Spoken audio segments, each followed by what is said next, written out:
YouTube продвигает только те ролики, под которыми пользователи оставляют много комментариев, поэтому если тебе нравится мой контент и ты хочешь сделать свой вклад в развитие моего канала, оставив под каждым понравившимся тебе роликом свой комментарий, то ты можешь сделать это.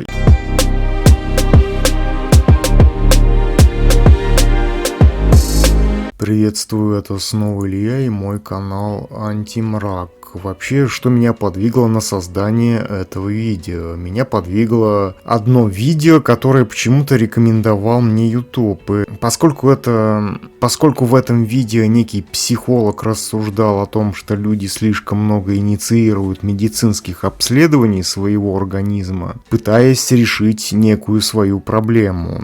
Вообще, первое, что бросается в глаза, так это то, что любому психологу нет равных в его способности долгое время рассуждать ни о чем. Так и данный индивид рассуждал о какой-то там КПТ, которая является научно доказанной. И я сразу же представил картину, как эндокринолог сказал бы своему пациенту, что его деятельность является научно доказанной. По крайней мере, меня бы это насторожило, и я бы сразу ушел от такого деятеля. Так и данный психолог, которого я слушал ради исследования того, что происходит в этом психологическом зоопарке, говорил о том, что КПТ является научно доказанной. Но поскольку психология сама по себе является исключительно сферой оказания бесполезных информационных услуг, которая никак не связана с наукой, то так называемый психолог может выдавать что угодно, за что угодно, и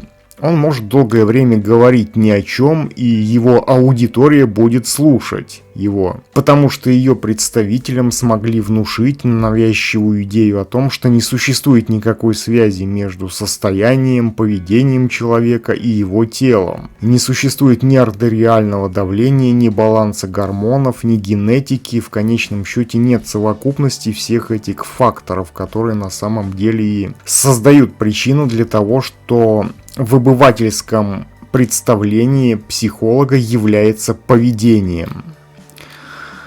Ну вот есть какая-то чудесная психология с точки зрения большинства, да, помогающая человеку стать тем, кем он не является. И, естественно, в этой чудесной психологии орудуют деятели под названием психологи. Не обращайте внимания на его быдлячью манеру общения, на его нижний ряд сгнивших зубов, не обращайте внимания на его задранный высоко подбородок, ведь только с теми, кого он сам считает неразумным быдлом, он может красоваться этим подбородком и нижним рядом полностью сгнивших зубов. Ведь вы-то верите в то, что это великий маг, оперирующий ничем по отношению к ничему, но вы будете терпеть вонь из его рта, оправдывая это своей верой в его магические способности. Вообще, как связано общество потребления и психология? На самом деле, как я уже и говорил выше, тот деятель-психолог убеждал людей в том, что они делают неправильно, проходя много медицинских обследований. Тем самым, с его точки зрения, незаметно для его так называемого клиента, апеллируя к идее о том, что причиной состояния человека может быть нечто, что не является физиологической проблемой. Ну, как бы тем самым намекая в том, что он-то является вот этим великим магом, знатоком этой загадочной проблемы. При этом данное существо использовало слово «психика», хотя вроде как психикой занимается психиатр. И я читал под этим видео комментарии, где люди описывали свои проблемы, выявленные объективными медицинскими обследованиями, тем самым обращаясь к этому магу, как будто бы маг оперирует еще более объективными научными данными, чем медики. Хотя единственное, чего может делать этот маг, так это говорить о том, что какая-то там КПТ является научно доказанной. Единственное умение психолога заключается в том, что он является тем, вернее в том, что он выдает себя за того, к кому он вообще не имеет никакого отношения. И каждый так называемый психолог по-разному интерпретирует то, что такое психология. Вы бы пошли к хирургу, который бы проводил удаление аппендикса при помощи инструмента, предназначенного для садоводства. И при этом он не знал бы анатомии человека. Так вот, один психолог может сказать вот такое, что психология — это про поговорить и высказаться. Другой скажет, психолог раскапывает какую-то проблему в детстве.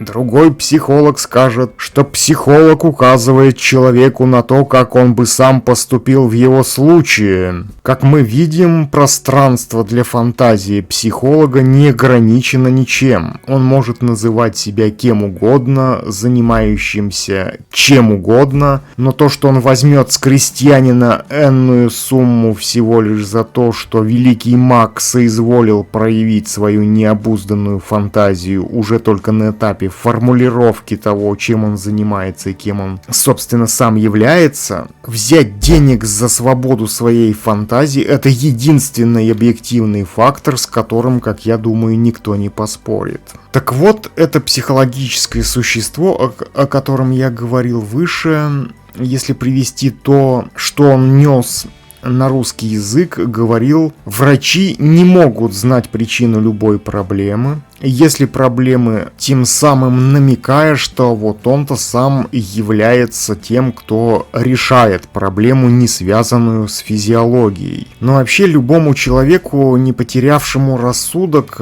в этом потребительском безумии ясно, что врач, как представитель науки, в своих исследованиях оперирует исключительно объективными данными, полученными на основе исследований, будь то МРТ, анализы крови, на гормоны или уровень сахара и так далее. Но маг-психолог, который никакого отношения не имеет к медицине и в целом не имеет отношения ни к какой науке, косвенно говорит, что он может решить проблему человеческого состояния, не оперируя никакими научными объективными данными, но при этом ссылаясь на то, что какая-то там КПТ является научно доказанной, при этом не приводя никаких доказательств ее научности, естественно.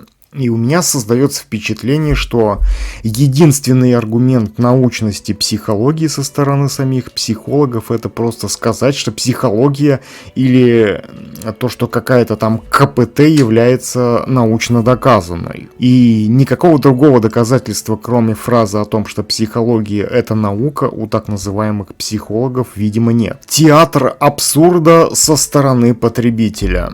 Так вот, конечно же, потребители, как стороны, создающие спрос на всякого рода инфо-цыганство, нельзя считать стороной исключительно пострадавшей от тех же самых психологов, потому что он сам поверил в то, что они решают некие проблемы, некие объективные проблемы объективными способами. Но если бы некие так называемые психологи решали бы некие проблемы, то как минимум эта проблема была бы выявлена объективными методами и была бы решена при помощи объективных инструментов. Но вся абсурдность так называемых психологических услуг заключается в том, что это всего лишь диалог между двумя людьми, лишенный всякого объективного предмета, потому что психолог изначально не оперирует никакими научными данными, которые служили бы для решения конкретной проблемы. И поэтому, что означает слово терапия, да, в контексте деятельности психолога, не совсем понятно, потому что нет никаких объективных данных, полученных на основании объективного исследования.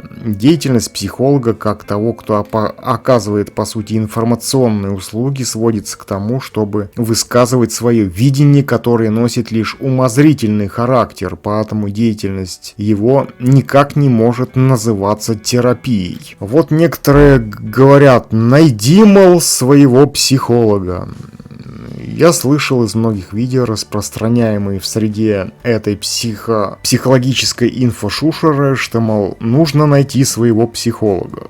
Вообще, если с их точки зрения речь идет о научной деятельности, то вообще что значит слово «свой»? Я, например, хожу к одному и тому же стоматологу для того, чтобы лечить зубы, но не потому, что я его считаю своим или не своим, а потому, что он делает свою работу очень качественно, и поэтому ее хватает на десятилетия. Но что значит своего психолога? Например, можно найти своего полового партнера, своего в том смысле, что он как минимум будет привлекателен с физиологической точки зрения. Например, мне нравится запах некоторых женщин, нравится фигура, нравится индивидуальность, и я бы выбирал себе женщину, исходя из того, что она соответствует всем этим критериям. Но что значит выбрать своего психолога? Психолог не оказывает никаких сексуальных услуг, не занимается врачебной деятельностью, он не смыслит ничего ни в механике, ни в медицине, ни в строительстве. То есть в чем будет заключаться услуга с его стороны и с какой, собственно, проблемой к нему идти? Ведь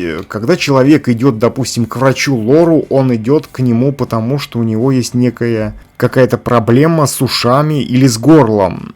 Или, допустим, человек идет к специалисту по финансам, чтобы узнать о том, как сохранить свои деньги во время кризиса или даже приумножить их. То есть психолог не является специалистом ни в механике, ни в электрике, ни в финансах, ни в медицине. То есть сам человек, который к нему обращается, на самом деле не знает, в чем именно заключается его проблема. И тем более, как человек может пользоваться услугами кого-либо, если этот кто-то не является специалистом ни в одной из областей знаний, относящихся к миру объективных явлений. Что человек, пользующийся подобными информационными услугами, хочет получить от такого деятеля? Когда потребность, сформированная информационной средой, воспринимается как своя. Вообще, можно условно разделить виды потребностей на жизненно важное, необходимое и не необходимое.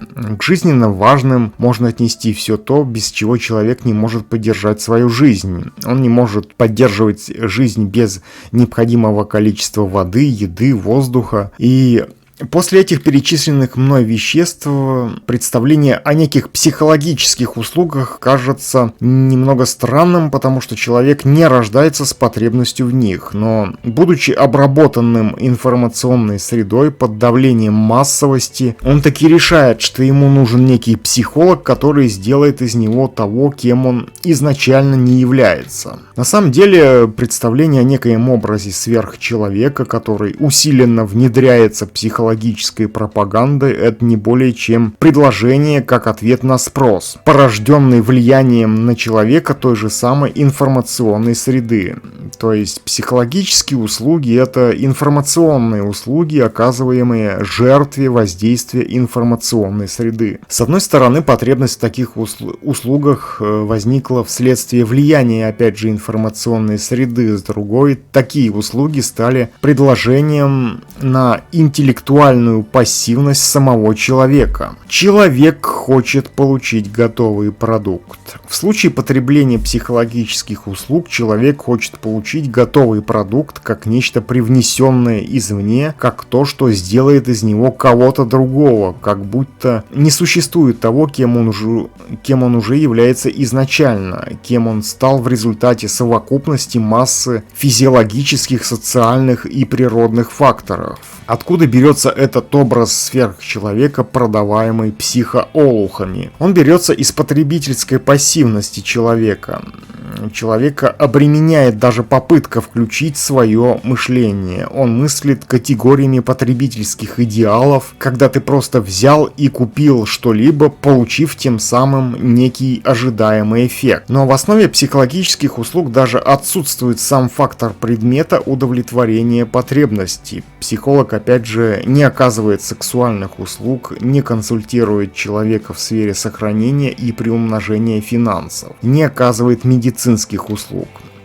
ссылка психологов на научность их деятельности как маркетинговый прием. На самом деле ссылка психологов на научность их деятельности — это не более чем маркетинговый прием для создания у рядового потребителя иллюзии научной обоснованности их деятельности. Образ научности нужен для того, чтобы увеличивать поток так называемых клиентов. Допустим, в медицине образ врача складывается из результата его деятельности, то есть у вылеченных пациентов им складывается мнение о нем как о хорошем враче, к которому стоит обращаться в дальнейшем в случае болезни. То есть с точки зрения пациента-врача его образ складывается, образа как специалиста, складывается из его качества как квалифицированного врача, но в оказании информационных психологических услуг все ровно наоборот. В основе так называемой психологической предпосылки стоит образ некоего научного светила, который ссылается на какие-то декоративные теории, не имеющие с миром объективных процессов ничего общего, и он уже является в глазах обывателя светилом, научным светилом только потому, что он позиционируется как некий эксперт в загадочной психологии. Хотя это абсолютно не вяжется с утверждением о том, что нужно найти некоего своего психолога. Зачем искать своего психолога, если он якобы представляет некую науку?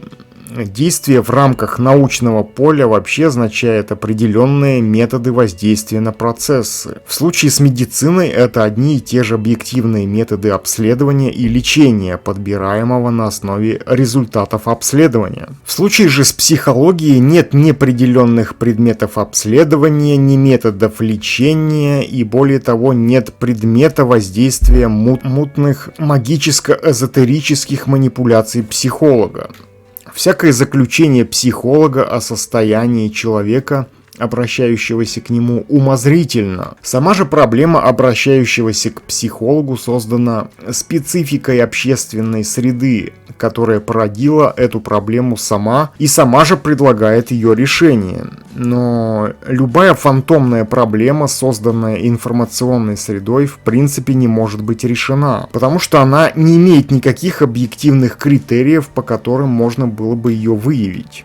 Структура такого потребительского общества, она и изначально фантомна, и люди в нем взаимодействуют друг с другом посредством симуляции в виде потребления чего бы то ни было.